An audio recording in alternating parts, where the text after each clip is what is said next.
Luz Televisión presenta Vida Saludable, bajo la dirección del Dr. Evans Carvajal. Abordaremos diferentes temas de interés para usted y su familia. Vida Saludable. Bienvenidos a un programa más de Vida Saludable. Como siempre vamos a tener temas de mucha importancia, como en esta ocasión vamos a tener el tema factores de riesgo de enfermedad cardiovascular. Como ya es característica del programa, tenemos invitados de muy buena calidad. Siempre trato de traer a los mejores especialistas que tenemos aquí en San Pedro Sula, y en esta ocasión traigo a un amigo mío, al doctor Jorge Martínez. Bienvenido y gracias, Jorge. Él es cardiólogo. Para mí, de los mejores que tenemos aquí en la ciudad, y pues te agradezco por haber aceptado la invitación. Gracias, buenas noches, gracias por haberme invitado al programa. La verdad que por qué te logro invitar en esta ocasión es porque sí me interesa, de que creo que ha aumentado lo que son todos los factores de riesgo cardiovasculares. O sea, es una palabra que engloba muchos trastornos que tú los miras. Y creo que muchos de estos trastornos, Jorge, tú se lo vas a explicar más a los televidentes, son prevenibles, la mayoría de este problema. Correcto. Probablemente no es que estén incrementando la incidencia de estos problemas, sino que ahora tenemos la mayor capacidad para detectarlos. Con el advenimiento de la tecnología, redes sociales, la gente está más conectada, la gente está tal vez un poco mejor informada y saben de la existencia cada vez mayor de la enfermedad cardiovascular, que no solamente tiene que ver con el corazón, sino también muchas veces afectaciones cerebrales o afectaciones de otros órganos importantísimos como los riñones. Y en vista de que ahora la gente se informa más, pues entonces acuden tal vez un poquito más a las consultas médicas. Qué interesante. Jorge, antes de que iniciemos el programa, quiero que la gente sepa, o sea, tú te graduaste acá como médico general, sacaste tu especialidad como internista también aquí en la Universidad Nacional Autónoma de Honduras. Correcto. Y fuiste al extranjero a sacar lo que es cardiología. Así es. Estudié en Bogotá, en la Universidad del Bosque, y ahí me titulé de cardiólogo clínico para adultos. Para adultos, o sea, prácticamente ese es los pacientes que tú atiendes. Eso es muy importante porque, como pueden ver, son especialistas hondureños los que tenemos de muy buena calidad. ¿Por qué este tema? Pues te lo comento porque sí veo que, aparte de que hemos tratado de mejorar la calidad de vida, hay muchos factores que dependen de que se manifiesten este tipo de patologías o este tipo de trastornos o enfermedades a los diferentes órganos. Vamos a seguir hablando al más común, qué es lo más frecuente, de qué es lo que tú atiendes a nivel privado, de las patologías, de lo que estamos hablando referente a los factores de riesgo cardiovasculares. Probablemente antes de comenzar a hablar de cada factor de riesgo, sí es importante hacer hincapié en que la enfermedad cardiovascular en general sigue siendo la primera causa de muerte en el mundo entero, por encima de las infecciosas, por encima de todos los tipos de cáncer, incluso por encima de muchos lugares que están en guerra y donde muere mucha gente por secundario a las guerras. La enfermedad cardiovascular sigue matando más gente que cualquiera de esas entidades de forma individual. Y la enfermedad cardiovascular sí tiene muchas cosas que pueden ser prevenibles, muchos factores prevenibles, pero también existen otra cantidad de factores que probablemente solo podemos controlar o tratar de controlar, pero no podemos eliminar. Jorge, ¿por qué es de las principales que producen mayor cantidad de muertes? Con el paso del tiempo vivimos más años, ahora la tecnología, las especialidades médicas que van evolucionando y cada vez somos más especialistas en un campo o en otro. Hemos tratado y hemos logrado tal vez prolongar un poquito la vida media de cualquier individuo en cualquier parte del mundo, y esto conlleva la aparición de nuevas enfermedades. Para hacerte un ejemplo, la enfermedad cardiovascular tiene mucho que ver también con el envejecimiento. A medida que vivimos más, tenemos más chance de que tengamos órganos enfermos, y los órganos enfermos son los que nos llevan probablemente a un montón de complicaciones que podrían ser prevenibles.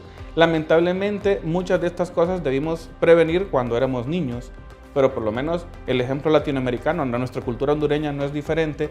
No hacemos las cosas de manera correcta cuando somos niños, no es parte de la cultura el alimentarse bien, el hacer ejercicio. Muchas veces nos damos cuenta de esas cosas cuando ya somos adultos, y lo que nos toca hacer es, digamos, control de daños, pero no vamos a poder cambiar todas las cosas malas que hicimos desde niños. Jorge, ¿ha cambiado, cuando hablo cambio de porcentajes entre tiempo atrás, era igual la cantidad de pacientes que fallecen por este tipo de afección en la actualidad, o se mantiene, o antes era menos, o ahora es más? No, cada vez es mayor. Probablemente también existió por mucho tiempo un subregistro de este tipo de pacientes. Okay. Nosotros tampoco tenemos mucha investigación en el campo médico, en el área médica en Honduras, y no tenemos un registro adecuado, pero la tendencia en el mundo entero es hacia el aumento de la cantidad de muertes por enfermedad cardiovascular, y cada vez la vemos en pacientes más jóvenes. Eso sí es cierto también. O sea, ha disminuido la edad a lo que el paciente está falleciendo. Correcto. ¿Por qué? Pues es multifactorial, tiene que ver mucho la genética de que tenemos cada quien, tiene mucho que ver los factores ambientales y pues lo que queremos hablar hoy, los factores de riesgo que no controlamos o que no prevenimos y que no logramos, interceptar la curva de mortalidad a tiempo para que no ocurra. Entonces, esas cosas son las que nos llevan a ese incremento y lo vemos cada vez en pacientes más jóvenes, no solo en Honduras, sino que en Latinoamérica y en el mundo entero estamos viendo gente más joven morir de este tipo de complicaciones. O sea que realmente son cosas relativamente prevenibles de que si nosotros tenemos una buena calidad de vida o una buena educación de vida en la infancia, lo que tú mencionaste es hacer ejercicio, tener una dieta balanceada, esto nos puede disminuir el riesgo de que padezcamos uno de estos tipos de factores de riesgo, pero igual siempre está el componente hereditario. No quiere decir de que a pesar de que yo toda mi vida he hecho ejercicio, toda la vida he tenido una alimentación balanceada, no voy a padecer, porque puede ser que mi padre padeció, o mi familiares, mis abuelos o alguien padeció. Es muy probable que yo lo padezca aún teniendo una dieta balanceada y haciendo ejercicio. Así es. La carga genética que heredamos de nuestro padre y de nuestra madre no la podemos cambiar. Contra eso no hay manera de luchar. Lo que tenemos que hacer es el resto de cosas que nos contribuyen a incrementar el riesgo, que podemos modificar, pues hacer la modificación. Claro, es aceptado, entonces quiere decir que pues sí funciona, de que si yo haga dieta, hago ejercicio, puede ser de que aunque yo tenga el factor hereditario, pues no me va a dar a temprana edad, probablemente me dé a una edad avanzada. Correcto, es como el ejemplo, a veces se hacían experimentos antes en gemelos idénticos. Un gemelo idéntico expuesto a todos los factores, a las malas conductas de dieta y de ejercicio desde niño, y el otro gemelo muchas veces criado de manera que se le inculcó el gusto por el ejercicio, por hacer buena dieta. Y es lo que Todos se los ve, opuestos, completamente. Exactamente, y lo que se ve es que el que tuvo mejor conducta es el que tiene las complicaciones a mayor edad o no las sufre en lo absoluto. Ok, eso es interesante. O sea, usted que está viendo la televisión, pues ya sabe que la mayoría de estas enfermedades son prevenibles, que todavía no lo hemos mencionado cuáles son los factores de riesgo, pero siempre está el factor hereditario.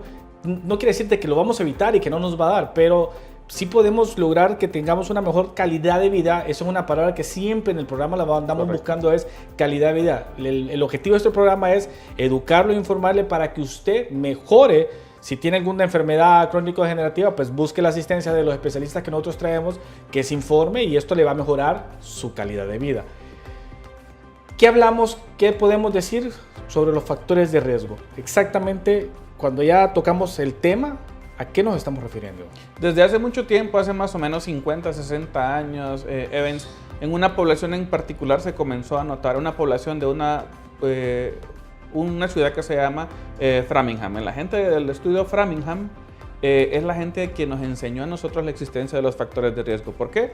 Porque los estudios observacionales inicialmente dejaron como evidencia que en esta población particularmente, quiénes eran los que se morían más de infartos del corazón, quiénes eran los que hacían más frecuentemente tal vez enfermedad cerebrovascular o afectaciones renales, y se vio que estos pacientes, la mayoría, tenían con características similares. Y ahí fue que aprendimos que existían factores de riesgo gracias a ellos. El primero y el más frecuente probablemente sea la hipertensión arterial, la presión alta, que se conoce comúnmente. La hipertensión arterial por muchos años también se le llamó el asesino silencioso, porque lamentablemente no suele dar síntomas muy típicos, o la gente no suele darse cuenta.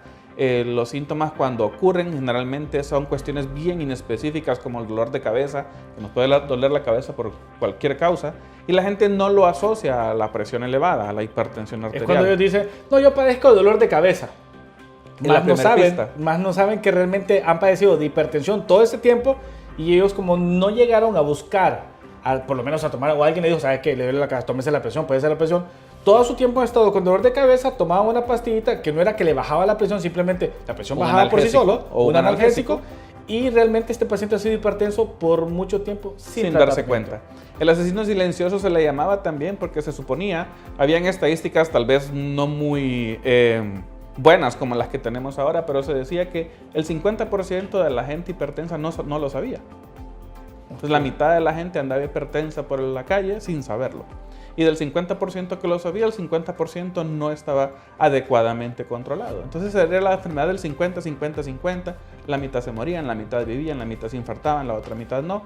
Y esto nos llevó, gracias al estudio de Framingham, pues conocimos de que la hipertensión arterial era uno de los principales factores de riesgo y que era característica común de todos los pacientes que la tenían. O sea, estamos hablando de hipertensión. Creo que todos conocemos a alguien, un vecino, un tío, una prima, un abuelo que padece de hipertensión. O sea, es una enfermedad muy común, muy común. Es una enfermedad, si tú no me dejas mentir, que se puede controlar cambiando sus hábitos, tanto de ejercicio como de alimentación.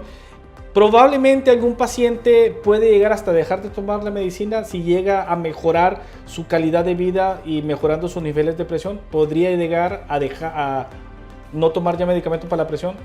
En medicina absolutos pues son difíciles de encontrar, pero digamos que la teoría nos enseña que 9 de 10 pacientes tienen lo que llamamos hipertensión esencial. No encontramos una causa en sí que ponga al paciente hipertenso y esos 9 de 10 pacientes son los que tienen que tomar medicamentos de por vida. Digamos que esos 9 de 10 pacientes es en realidad anecdótico el paciente que después de que ha vivido 40, 50 años con malos hábitos, y tiene sobrepeso y es fumador, consume mucha sal. Aunque cambie esos factores de riesgo, todo el daño que provocó la hipertensión arterial por todos los años que la tuvo vuelve difícil la hipótesis de que algún día va a poder dejar de tomar los medicamentos. Sí se han visto casos, sobre todo en hipertenso joven. El hipertenso joven con obesidad probablemente es el mejor ejemplo. Es el paciente que cuando logra eliminar la obesidad, adelgazar, perder todo el peso que le sobra, ese paciente tiene muy buen chance de dejar de requerir la dosis de medicamento antihipertensivo o por lo menos de minimizarlo y tomar una dosis pues relativamente baja. Sí, porque en este caso realmente estamos hablando que la obesidad es la causa que le está generando su hipertensión. Probablemente Sí, una de las es como cortar el árbol de raíz y ya va a estar, no va a andar cortando las ramas. Pero ya ese paciente no cabe en el grupo de los 9 de 10, sino en el 1 de 10, en donde encontramos una causa corregible que nos elimina la necesidad de dar medicamento antihipertensivo. ¿Qué otro podríamos tener aparte de un paciente hipertenso obeso que baja o se pone en manos de un cirujano bariatra, pierde toda la cantidad de grasa, de ahí viene a mis manos, le quitamos toda la piel excesiva, mejoró, ya no tiene hipertensión? ¿Qué otro paciente puede estar en esa misma condición con otro factor de riesgo? ¿Cómo cuál? Digamos que ese sería el ejemplo que sí, es ¿verdad? El mejor chance, porque existen otras cuestiones que ya son raras, algún tipo de tumores que secretan o producen ciertas sustancias que lo ponen hipertenso al paciente. El mejor paciente es el paciente obeso fumador que deja de fumar y que deja de ser obeso. Okay. Creo que también eso es, volvemos a lo que en programas anteriores hemos hablado, la comodidad realmente nos ha venido a afectar. Actualmente, lo mencioné en su momento, ahora tenemos control remoto para todo. O sea, para el aire, para una el aplicación para todo. La cosa es correcto, ya no tienes que ir a ningún lado, todo se puede pedir. Sí. Eso promueve el sedentarismo nos lleva a sobrepeso, el sobrepeso a la obesidad. Estas cosas pues son área de otra especialidad que conocen mejor que yo eso. Lo que yo sí sé es que la consecuencia va a ser un paciente hipertenso, probablemente diabético por la obesidad. La diabetes no solamente tiene un componente hereditario, hay la mayoría del diabético tipo 2 es generada su diabetes por obesidad y no por herencia. Sí. Y esas son las cosas que probablemente no vamos a poder cambiar porque la diabetes no la podemos curar todavía. Hay algunos casos que tienen muy buen éxito. La hipertensión no la podemos curar todavía, sino que lo podemos controlar. Pero sí podemos curar, por ejemplo, el tabaquismo, que es un factor de riesgo muy importante. ¿Cómo lo curamos? Pues dejando de fumar. Podemos curar el sedentarismo poniéndonos a hacer ejercicio. Podemos comer mejor haciendo una dieta pobre en sal, probablemente. Estas cuestiones nos lleven a mejorar el pronóstico de un paciente que, de lo contrario, va a llegar a ser diabético, hipertenso o las dos cosas. Fíjate, Jorge, que yo he notado y siempre se ha dicho de que el gremio médico era el que más fumaba. ¿Cierto? Si tú miras en la actualidad, cuando hemos tenido congresos, reuniones, al contrario, es raro ver ahora a un colega fumando. Pero antes el gremio médico era el que más fumaba y aparte del que más bebía, Claro, el otro todavía no se ha podido eliminar lo que es el consumo, pero sí el cigarrillo. Yo lo noto porque en los congresos es más, aparte de que ya te prohíben fumar en áreas cerradas. Eso creo yo que es lo que está influyendo, que desde hace ya varios años no se puede fumar en un montón de sitios. Pero yo creo que la incidencia de tabaquismo, yo lo veo en la consulta, no ha cambiado mucho. No ha cambiado siempre miras mucho. el mismo volumen de paciente que sigue consumiendo Cigarrillos, sí. Sí. Sí, yo creo que eso no ha cambiado mucho. Digamos que el paciente tiene más conciencia. Lamentablemente, lo que suele suceder es que un infarto de miocardio, un infarto en el corazón, suele ser el motivo por el que el paciente deje de fumar. Pero ya hubo una afección, pues, o sea. Ya lo que uno hace ahí es control de daños y prevención secundaria, porque ya tuvo un evento cardiovascular importante, serio, grave, potencialmente mortal. Y ese es el estímulo para que el paciente deje de fumar y no debería ser así. Ok, estamos hablando de que la hipertensión nos afecta, hemos hablado ahorita a nivel cardíaco. Sí. O sea, falta hablar los demás órganos que dañan la hipertensión. La hipertensión te puede dañar el cerebro porque solo por el hecho de ser hipertenso no controlado, énfasis en la parte de no controlado, porque un hipertenso bien controlado siempre nunca va a tener un problema de estos, pero el hipertenso mal controlado puede tener eventos cerebrovasculares, lo que comúnmente llamamos los derrames cerebrales, puede tener daño a la retina de sus ojos y perder la visión por retinopatía hipertensiva, puede tener daño a sus riñones y provocar la nefroesclerosis o nefropatía por hipertensión que potencialmente lleva al paciente a una terapia de reemplazo que se llama la diálisis, a lo que todos le tememos y no queremos llegar. Y obviamente lo que más me compete a mí, los infartos en el corazón, en los que la hipertensión juega un papel muy importante.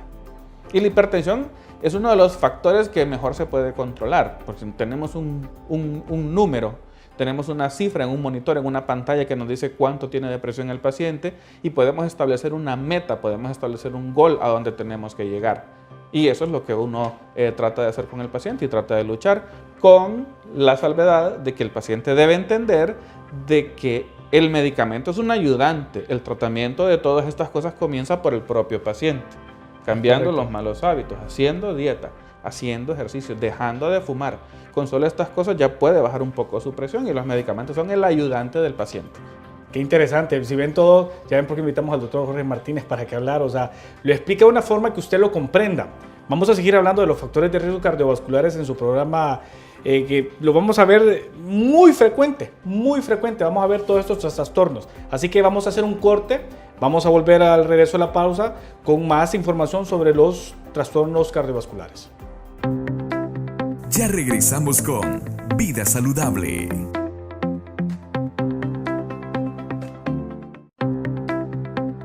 Continuamos con Vida Saludable.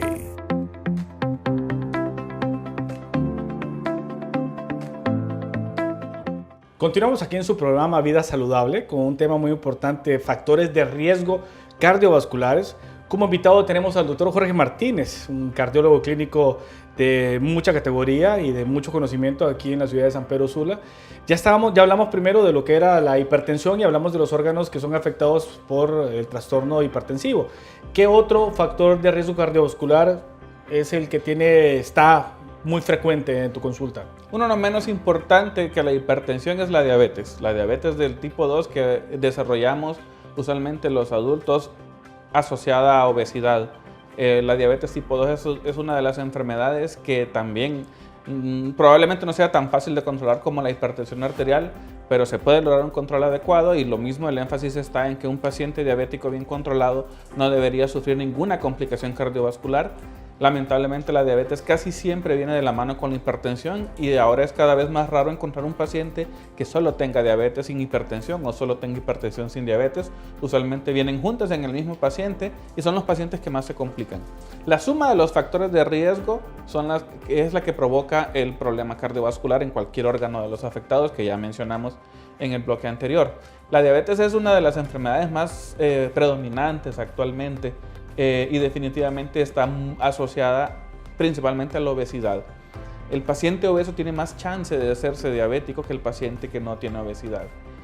Y la diabetes actualmente contamos con un arsenal de medicamentos de diferentes categorías, de diferentes mecanismos de acción que funcionan de manera espectacular para lograr controlar los niveles de azúcar de los pacientes.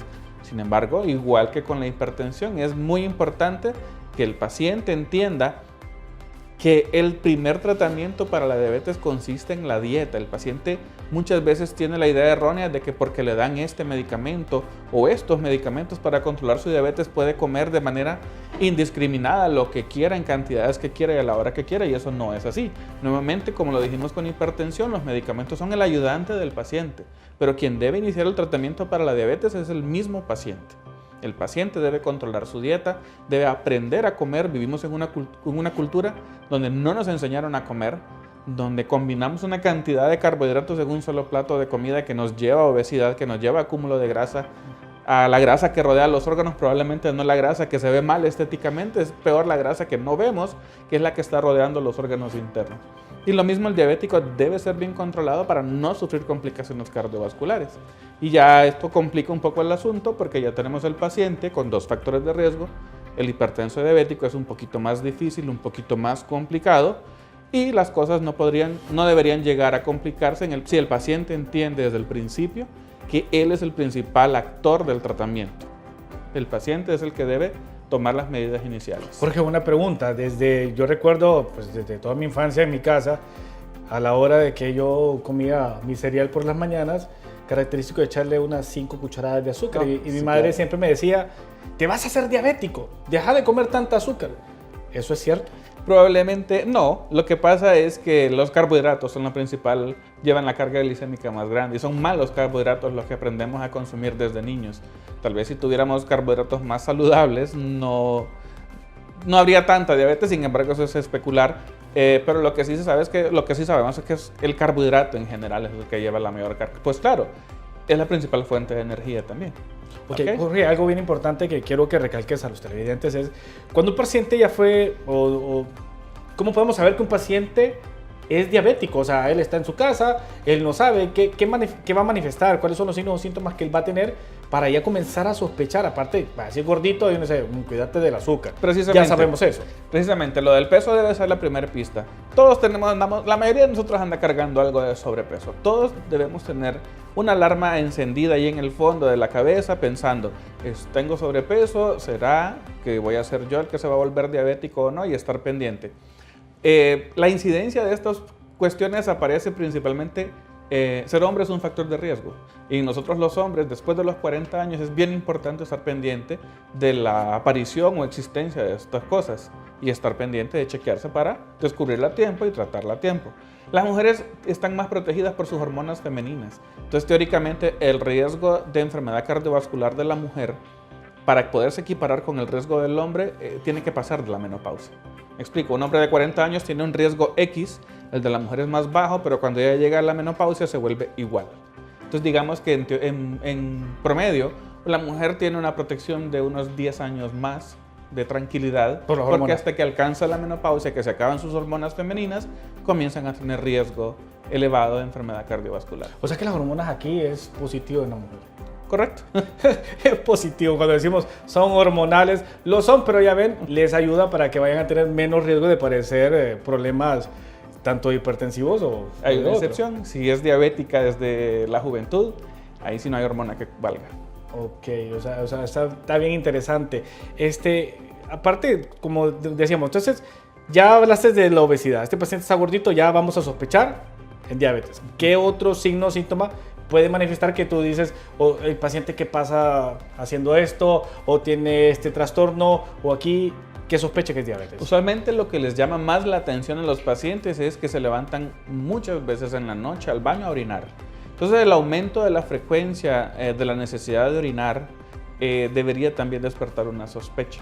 Okay. Son los síntomas clásicos que aprendimos en los libros que diagnostican la diabetes por clínica, que es la mucha sed, comer mucho y orinar mucho. Entonces, básicamente eso es lo que el paciente debería tener en cuenta. Y sobre todo si tienen familiares muy cercanos, papá o mamá diabéticos, pues entonces ese paciente no debería dormirse y más bien acudir al médico a los chequeos que ahora están tan regularizados en la mayoría de las empresas. El paciente que tiene la facilidad de acudir a un chequeo, lo que llaman los chequeos ejecutivos, siempre buscan esto y cada vez hay más gente enrolada en ese tipo de... Jorge, ¿se cura la diabetes? Algunos diabéticos tipo 2 obesos, cuando eliminamos el factor obesidad luego de una cirugía bariátrica, luego de que se ha eliminado el exceso de grasa, el exceso de peso, se ha controlado la hipertensión, la cirugía bariátrica, que ya no solo tiene una indicación estética, sino que tiene una indicación clínica, y sobre todo es el paciente joven hipertenso y diabético, cuando estas cosas son mal controladas o incontrolables a pesar de todos los esfuerzos farmacológicos, ese paciente puede llegar a curar su diabetes y dejar de necesitar medicamentos. Ya escucharon, como lo dijo el doctor Jorge Martínez, o sea, realmente cuando ya llega el punto de un ofrecimiento de una cirugía bariátrica no lo estamos haciendo desde el punto de vista estético, porque queremos que el paciente sea fit, porque va a ser modelo, realmente va a mejorar su calidad de vida, porque si obesidad le está generando hipertensión, le está generando trastornos de su azúcar, diabetes, pues al quitar el factor que le predispone a esto, pues este paciente va a llegar a un punto que podemos decir se curó. O sea que realmente tú indicas, tú le dices al paciente, usted es candidato para cirugía bariátrica, busque a un cirujano bariátrico. Así es. Así es, ahorita actualmente todavía estamos en los primeros pasos tratando de conformar un grupo de cirugía bariátrica, pero sí, yo ya tengo más de un par de pacientes en quienes la indicación es clara, que han llegado al procedimiento y que han regresado y que han evolucionado con mucho éxito, disminuyendo notablemente la cantidad de medicamentos que consumen e incluso las dosis, con dosis muy bajas. No tengo el primero a quien yo le diga ya no necesita medicación para diabetes o ya no necesita medicación para hipertensión. Sin embargo, se ha vuelto muy fácil controlarlos con muy poca dosis de medicamento. No, pues lo que tú dices, tú ya lo has visto, estos pacientes con una buena evolución que han sido sometidos a este tipo de procedimientos. Yo ya los veo cuando ya han pasado un año, año y medio, cuando la piel realmente está colgando, y es cuando caen en mis manos como cirujano plástico para retirar este excedente de piel. O sea, realmente sí funciona, y como tú lo dices, esto es un equipo. A la hora de tratar a un paciente de este tipo que tiene estos trastornos, recordemos que, como dice Jorge, no se va a curar, pero sí puede llegar a tener una buena calidad de vida y usted va a prolongar su vida. Que si usted no se controla se va a complicar y es muy probable que pues, no vaya a llegar a la edad que usted está deseando llegar. O sea, eso es lo que andamos buscando, es mejorar y prolongar la vida con buena calidad. Y hay una cosa que yo le digo siempre también a mis pacientes diabéticos. Es más fácil que yo convenza a un paciente de que se tome 10 clases diferentes de medicamentos en un solo día para todas sus enfermedades, a que yo le diga, por favor, ya no coma más arroz. El paciente prefiere tomarse las 10 clases de medicamentos que dejar de comer arroz. Sí, y siempre lo han dicho. Entonces, la dieta es, como siempre, el primer paso en todo este tipo de enfermedades, y eso pues los médicos no somos los llamados, es el propio paciente el que tiene que hacer el esfuerzo. Eso es algo mucho hincapié a los pacientes, o sea, hay que conocer la enfermedad, lleguemos a vivir con la enfermedad. Si nosotros llegamos a vivir con la enfermedad se va a tratar tranquila con nosotros y es probable que no nos vamos a complicar y vamos a bajar las dosis de los medicamentos que está tomando. Es importante. Jorge, ¿qué pasa? Tal vez quiero un comentario de parte tuyo como especialista. Aquel paciente que fue diagnosticado ya sea con diabetes y ha siendo manejado inapropiadamente.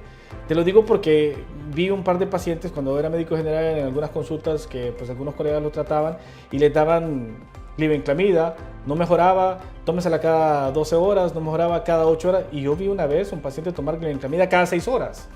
O sea, ¿qué pasa con este paciente con este tratamiento que no es lo correcto? Es sumamente peligroso, porque una diabetes mal controlada probablemente le está dañando los riñones al paciente. Y al tomar esa cantidad de ese medicamento en particular que estás mencionando, lo que ocurre es que no existe la eliminación renal, porque el riñón está afectado. Entonces se mantienen elevadas las dosis del medicamento en sangre, circulando, y el paciente cae al otro extremo. No tienen el azúcar muy elevada, sino que se les baja mucho, y particularmente de noche. Hacen lo que llamamos las hipoglicemias, que son mucho más peligrosas porque pueden matar al paciente en pocos minutos, a diferencia de las hiperglicemias, que son los niveles elevados de azúcar, que el paciente puede pasar un montón de tiempo sin darse cuenta que anda el azúcar elevada y tolera mucho mejor las elevaciones del azúcar que la hipoglicemia. O sea que algo bien importante que creo que siempre yo les he hecho hincapié a mis pacientes desde que era médico general, de que el paciente diabético debe andar cargando con fites. ¿Por qué? Porque tú lo mencionaste, si este paciente por X o Y razón se le olvidó que tomó la pastilla y llega a presentar una hipoglicemia o por cualquier razón o otro medicamento que le llega a producir un descenso brusco del azúcar, o sea, este paciente se nos puede morir por una descenso exagerado del azúcar. Más sin embargo, la elevación no. Entonces, muchas veces cuando el paciente se desmaya, no, que es diabético, denle dulce, porque sabemos de que si le da coca o le da un confito o algo, pues no lo vamos a matar con una De acuerdo. hiperglicemia, ¿va? Digamos que sí, que está bien el razonamiento, sin embargo es mejor que el paciente aprenda a comer para que no llegue a los episodios, ¿no? Claro. Es mejor que el paciente entienda que tiene que evitar los episodios de hipoglicemia, controlando bien el azúcar, porque lamentablemente lo vemos mucho con el paciente que usa insulina para la diabetes, por ejemplo. Es raro el paciente que no cree que sabe manejar la dosis de insulina de acuerdo a lo que se comen. Entonces dicen, hoy me invitaron al cumpleaños de este familiar, me voy a comer un pedazo de pastel, pero me voy a poner 10 unidades más de insulina. Ok. Para compensar. Para el pedazo de compensar. pastel. Y eso no es así. Eso no es así. Ok, Jorge, yo ya tengo diabetes, no estoy en tratamiento. ¿Qué me va a dañar la diabetes? Es muy similar a la hipertensión. La diabetes también puede haber, por retinopatía diabética, puede haber ceguera, que es muy frecuente, muy frecuente. El daño de los riñones, que también puede llevar a diálisis, a necesidad de diálisis de un paciente. Y lamentablemente, las enfermedades cardíacas, los infartos en el diabético son difíciles de diagnosticar, porque los estados de hiperglicemia constantes y permanentes en un paciente, ¿qué significa esto? Un paciente que siempre anda el azúcar elevada, o porque no lo sabe o porque no le interesa en el momento controlar su glicemia, esos niveles elevados de azúcar lo que van haciendo es que van dañando las terminaciones nerviosas. Empiezan con las terminaciones nerviosas de la periferia, dedos de las manos, dedos de los pies. Es el típico paciente que se anda apretando los dedos porque siente hormigueo, siente cosquilleo. Y este es el paciente que lamentablemente va terminando en amputaciones, porque no es que la diabetes hace que se le infecten y se le pudran los pies al paciente, es que el paciente no sintió cuando se lesionó el pie. La diabetes lo que provocó fue el daño irreversible de los nervios que detectan el dolor de ese pie. Y se le puede ir un clavo, una astilla de madera, un vidrio o lo que sea, y el paciente no se dio cuenta porque no le dolió. Y se da cuenta lamentablemente hasta que ya está sumamente infectado con mal olor, que es cuando busca el médico y ya no hay manera de salvar la extremidad. Jorge, a mí me pasó una vez en el hospital del Catarino Rivas siendo interno, haciendo mi práctica como el internado rotatorio, no se me olvida, llegó un señor diabético con el dedo, el quinto ortejo, el dedo pequeñito del pie, necrosado completamente de un golpe, o sea, pateó algo que no se dio cuenta, necrosado, y tuvimos que amputarle toda la falange y el rayo de esa zona. Es un pie que queda relativamente funcional sin ningún problema y le hicimos mucho hincapié. Mire, debe de cuidarse. Siempre, ¿te acuerdas las recomendaciones? Use un zapato, un número mayor para que no ande apretado. Revísese zapatos los pies. cómodos. Y le decimos al señor la dieta, su medicina. La respuesta de él me dio risa porque dijo, bueno, tengo 9 más todavía. Así es. Para continuar, o sea, a él no le importaba realmente cambiar si iba a comer bien o esto, sino que tenía 9 más dedos, así que podía quitarse más dedos y él iba a seguir con su vida normal. Es lo mismo, es nuestra carga cultural, es así. Es difícil. Todo comienza con la educación. Debemos educarnos en salud, debemos educarnos en todos los aspectos de la vida. Y la educación en salud, cuando uno es paciente, es básica. Porque no es lo mismo que me esté escuchando esta noche un paciente que no tiene ninguna de estas enfermedades a un paciente que ya tiene todas las complicaciones, ya se está quedando ciego, ya tuvo un infarto y no se dio cuenta. Porque lo mismo, a lo que me llevaba el comentario de las amputaciones, así como se dañan los nervios en los pies, se dañan los nervios que le van a transmitir la información del dolor al paciente cuando sufre el infarto. O sea que no son infartos silenciosos. Son infartos silenciosos porque no sintió el dolor el paciente y se da cuenta que tuvo el infarto o en un chequeo rutinario cuando le hacemos un electro y vemos que es anormal, o cuando lo que tiene el paciente ya es síntomas de una complicación horrible que se llama la falla cardíaca, para lo que hay pocas cosas que hacer cuando ya el corazón pierde la habilidad de funcionar como bomba de manera adecuada. Ya cuando estamos en este punto, estamos en una etapa muy avanzada de daño cardíaco y los síntomas principalmente son dificultad para respirar e inflamación. Y ya cuando estamos en este punto, pues ya sabemos que es bien difícil recuperar a un paciente y muchas veces esa dificultad para respirar que lleva el paciente al hospital es la que hace el diagnóstico del infarto. El paciente no se dio cuenta de que había sufrido un infarto. Interesante. Trastornos de riesgo cardiovascular. Hablamos de hipertensión, hablamos de diabetes. Vamos a continuar, vamos a hacer una pausa en este momento. No cambie de canal, sigue con su programa Vida Saludable. Ya regresamos con Vida Saludable.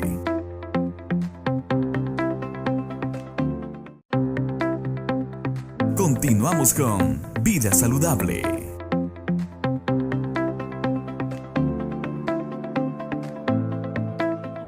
Continuamos aquí en su programa Vida Saludable con un tema importante, lo que son los factores de riesgo cardiovasculares. Estamos con el médico especialista cardiólogo, el doctor Jorge Martínez. Ya hablamos de dos patologías importantes, lo que es la hipertensión y hablamos de la diabetes. Antes de hablar un factor de riesgo más, algo que quiero que nos aclares a los televidentes es, Jorge, ¿existe la enfermedad como tal que yo padezco de presión baja? Porque eso es bien frecuente, que la gente dice, no, es que parece alguna enfermedad a la hora que yo los interrogo, no de nada, pero sabe que sí padezco de presión baja. Presión baja, sí. La verdad es que muchas veces se malinterpreta el numerito que sale en el monitor cuando nos toman la presión y muchas veces se interpreta como presión baja, presiones que son normales.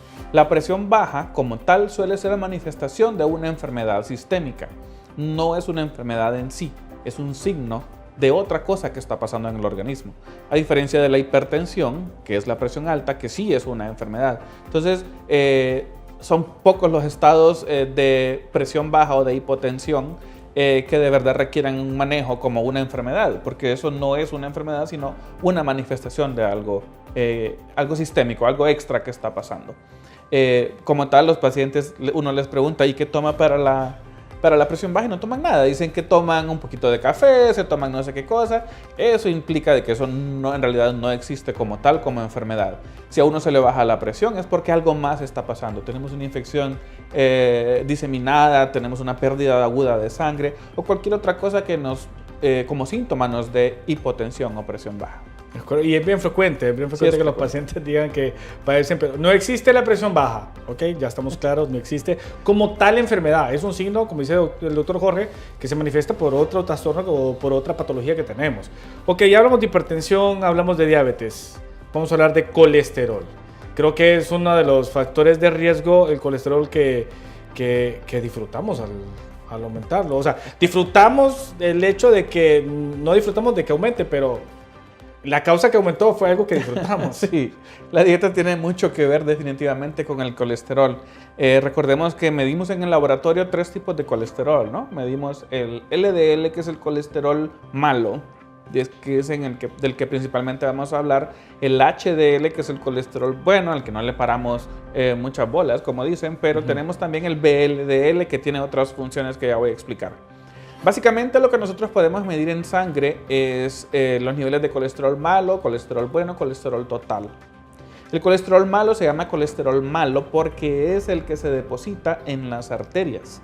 Dentro de las capas de la arteria que normalmente cuando nacemos y somos niños muy pequeños son unos tubos que deben estar completamente limpios por dentro. A medida que van pasando los años, el acúmulo de malos hábitos, de mala dieta, de poco ejercicio, se va acumulando colesterol, placas de colesterol en la parte interna de las arterias. Se puede comparar como cuando botamos por el fregador de la cocina toda la grasa de los platos, entonces se va acumulando la grasa y se van tapando la tubería. Lo mismo pasa con las arterias, se van tapando y lo que las tapa son placas de colesterol.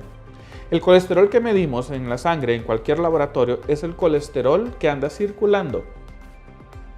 No existe manera de medir el colesterol que ya tenemos acumulado porque ya se metió a formar una placa en las arterias. Placas las tiene usted, doctor, las tengo yo y las tienen todas las personas que nos están viendo hoy. Porque comienzan a formarse desde etapas tan tempranas como a los 3, 4, 5 años de vida. ¿Hay forma de evitar de que se nos vayan formando? Hay forma de retrasar el crecimiento. Y es el control de todas estas cosas que venimos hablando desde que empezó el programa, de comer bien, hacer ejercicio, no fumar. Eso lo que va a hacer es hacer que eso se vaya acumulando muy lentamente, pero no lo podemos evitar. Así como tampoco es cierto que podemos limpiar las arterias. Existen procedimientos para eliminar esas obstrucciones, pero no las eliminan, no las limpian. Les cuento que lo que ocurre es que cuando hay una placa de colesterol obstruyendo una arteria, lo que nosotros podemos hacer es empujarla y apartarla, pero no la podemos sacar. No se puede limpiar una arteria.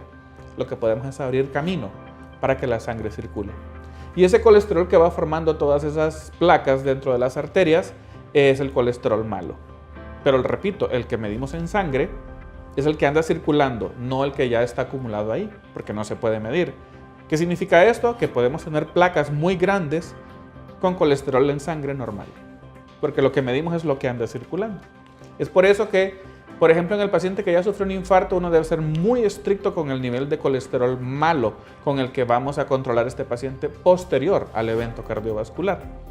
Y ese es el paciente en el que más debemos bajar ese colesterol malo. Con el colesterol bueno, también nuestra genética latinoamericana nos dice que nosotros somos más elevadores de triglicéridos que de colesterol, pero también tenemos un colesterol bueno muy bajo. Ha habido algunos intentos de medicamentos para subir el colesterol bueno, pero no han tenido éxito porque tienen muchos efectos secundarios, muchos efectos adversos. Entonces, todos han sido retirados del mercado y actualmente lo único que se recomienda para subir el colesterol bueno es dieta y ejercicio. No existe otra cosa que nos pueda ayudar con eso. Jorge, pero con colesterol malo sí hay un arsenal de medicamentos.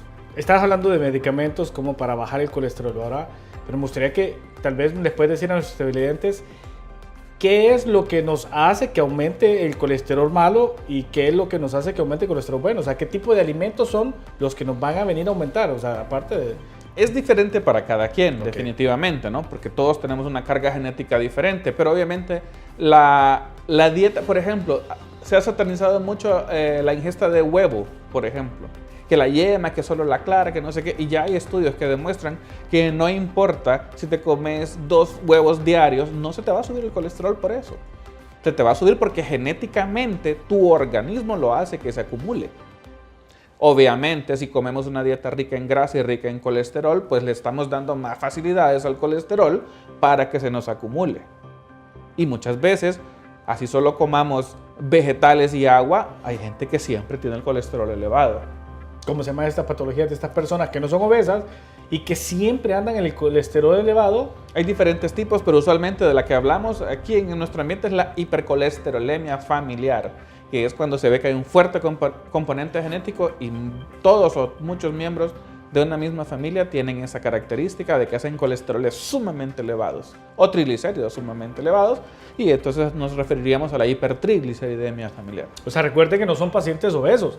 O sea, no es aquel paciente de que está gordito y que ya sabemos está gordito va a andar el colesterol de triglicéridos elevado, es muy frecuente. Pero estos pacientes son delgados, son pacientes delgados y de repente pueden andar el colesterol, hicieron placas ateromatosas, pudo haber desarrollado, se le presentó un infarto y decir, pero ¿por qué se le presentó un infarto si él es flaco? Si él, ¿cómo? No, es que el colesterol anda por las nubes. Son factores genéticos, hereditarios. Correcto, exactamente. Por supuesto, si yo tengo 1200 miligramos por decilitro de colesterol malo circulando en sangre, es más fácil que de esos 1200 miligramos una buena parte se quede acumulando en las arterias. En cambio, si solo tengo 100 o 70 de colesterol malo, pues este chance es mucho menor. ¿Qué alimentos son los que nos van a aumentar más este tipo de colesterol? La verdad es que es variable porque existen enzimas que nos convierten el colesterol de manera diferente en cada persona, pero obviamente las grasas es lo que más nos va a provocar el aumento de colesterol en la dieta. Por eso es que existe también una familia de medicamentos para bajar el colesterol que lo que va encaminado es a bloquear la absorción del colesterol de la dieta. Okay. No así el colesterol que es necesario para el funcionamiento de todas las células. Recordemos que el colesterol es parte de la membrana de todas las células y tampoco podemos eliminarlo por completo del organismo. ¿Y si podemos saber si hay algún tipo de alimento que nos aumente el colesterol bueno? No, la verdad es que lo que hablan es, se ha probado lo de la dieta mediterránea, sí. Luego se lo de las dietas DASH. La verdad no hay evidencia. No existe ninguna dieta en particular que nos ayude, pero sí existe evidencia para el ejercicio. Sí, me da no sé qué, porque tengo muchos pacientes que sí se cuidan y todo, y cuando yo les comento de que pues no es necesario hacer unas dietas bien drásticas que hacen, sí. No, es que yo para aumentar mi colesterol como más aguacate, como más esto, porque esto es colesterol bueno. Porque es lo que llamamos grasas saludables. Es correcto. ¿No? Las grasas saludables, es cierto, también existen grasas muy malas, así como hay carbohidratos muy malos, hay carbohidratos buenos y hay grasas buenas. Y el aguacate es un buen ejemplo, pero no significa que vamos a mejorar el colesterol bueno. Okay. Significa que vamos a mantener una proporción más saludable entre colesterol malo y colesterol bueno. Okay. ¿Qué es lo recomendado cuando el paciente bueno, en este caso de esta patología realmente no vamos a llegar a tener una sintomatología del paciente con colesterol elevado, no la vamos a ver, es silencioso completamente. Es bastante inusual, usualmente tal vez un poco de mareo que puede atribuirse a cualquier otra cosa, pero no hay un síntoma. En los libros se describe también un poco de Tinnitus.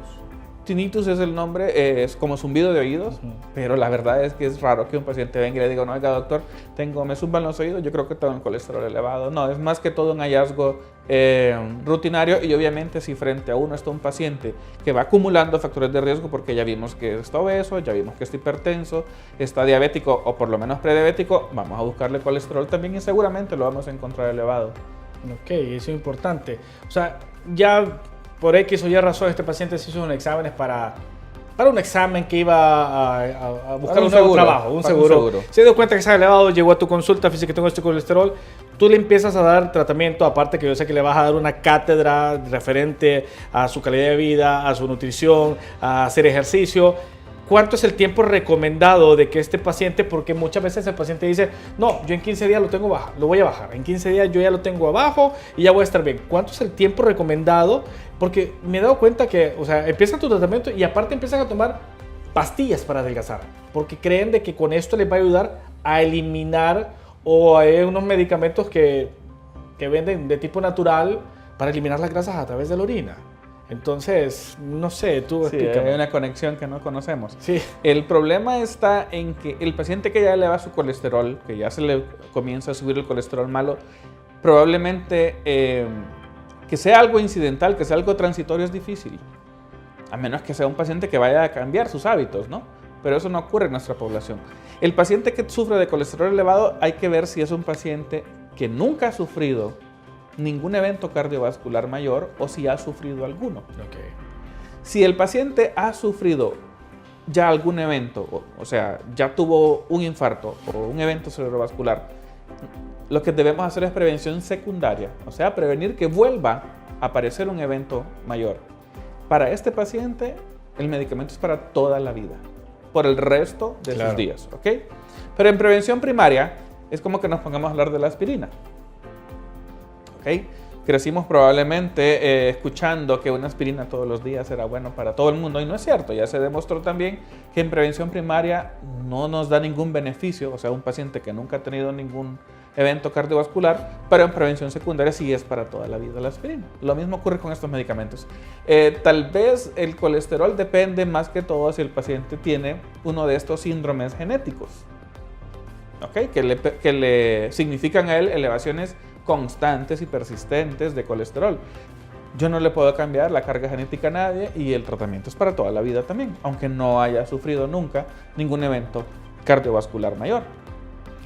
Hay algún grupo de pacientes que probablemente por sobrepeso, por obesidad, por falta de ejercicio y cambian estos malos hábitos, probablemente ese sea el mejor paciente en quien le podamos decir, tómese esto 1 o 2 meses y después volvemos a medir y vemos si ya está bien y podemos ensayar.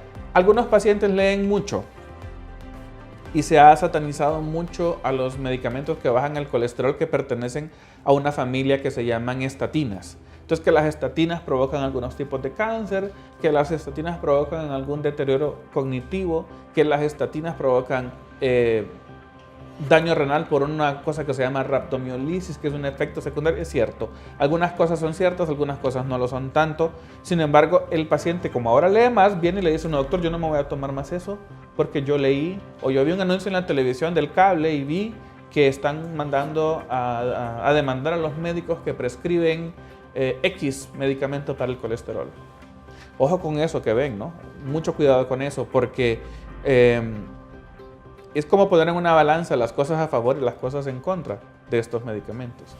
Salvan millones y millones y millones de vidas, pero no están exentos de efectos secundarios. Entonces sí pueden pasar algunas cosas que nos hagan, por ejemplo, dar ciclos cortos. Entonces, usualmente con este paciente que no tolera mucho o que tiene mucho temor, yo lo que hago, respondiendo tu pregunta puntualmente, es que yo hago a veces ciclos de 3 meses. Entonces yo, ok, negociamos, toca negociar con el paciente a veces, tómeselo 3 meses y en 3 meses vemos, si está normal, descansamos unos 3 meses, pero a los 3 meses lo volvemos a iniciar.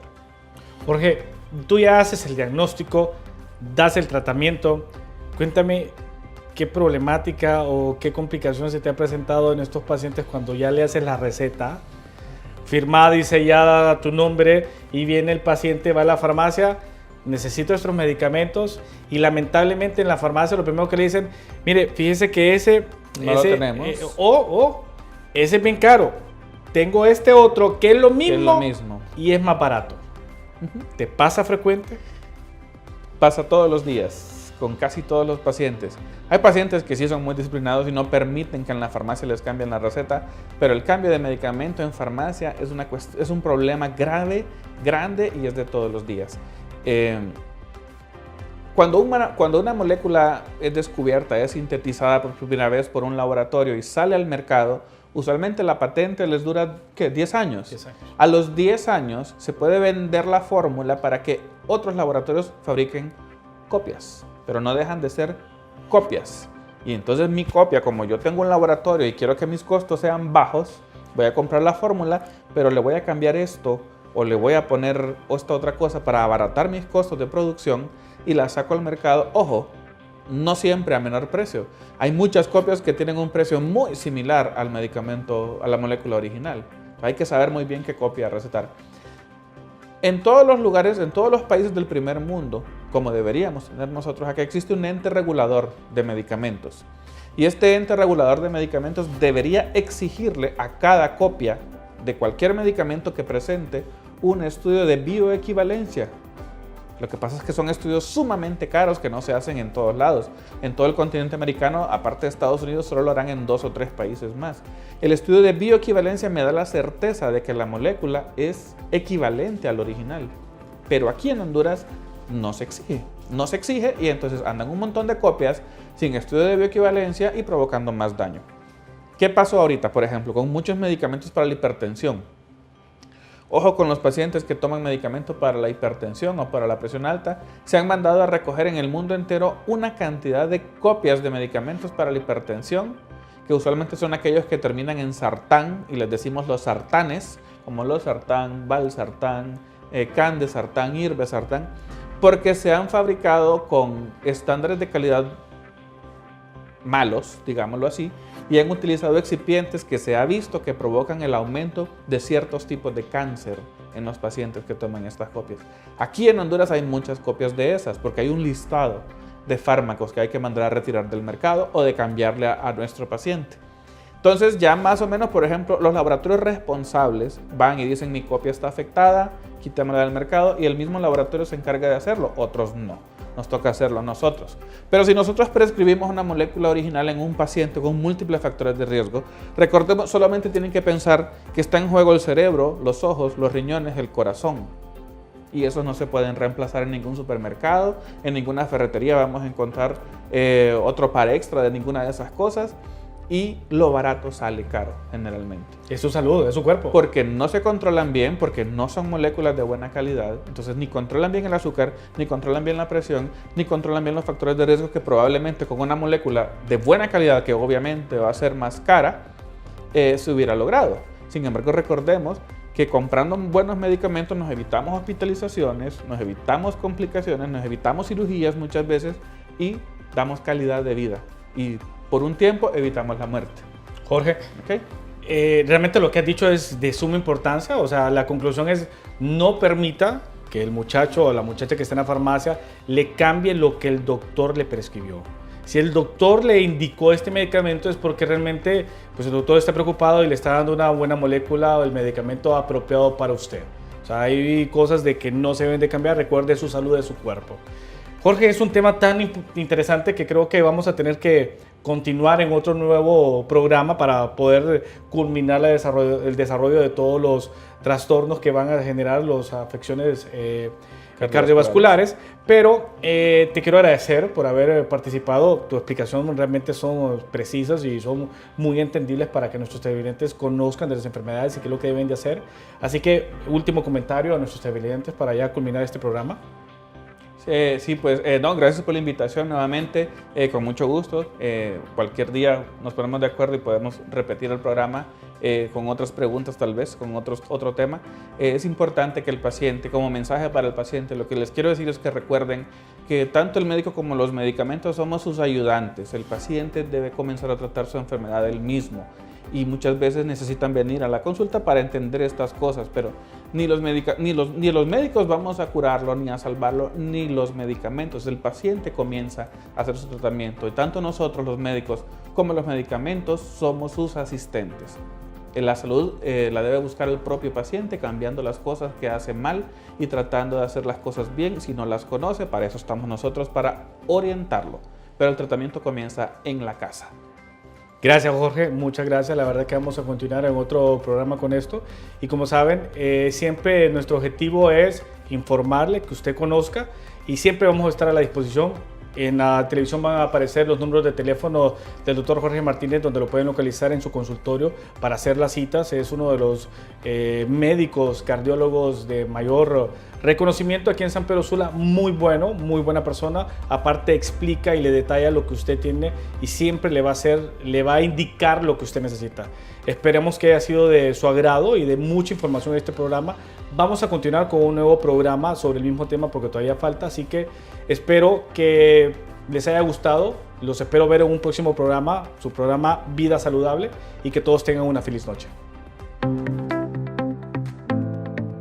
Plus Televisión presentó Vida Saludable, el programa que le ofrece salud en cuerpo, alma y espíritu. Vida Saludable.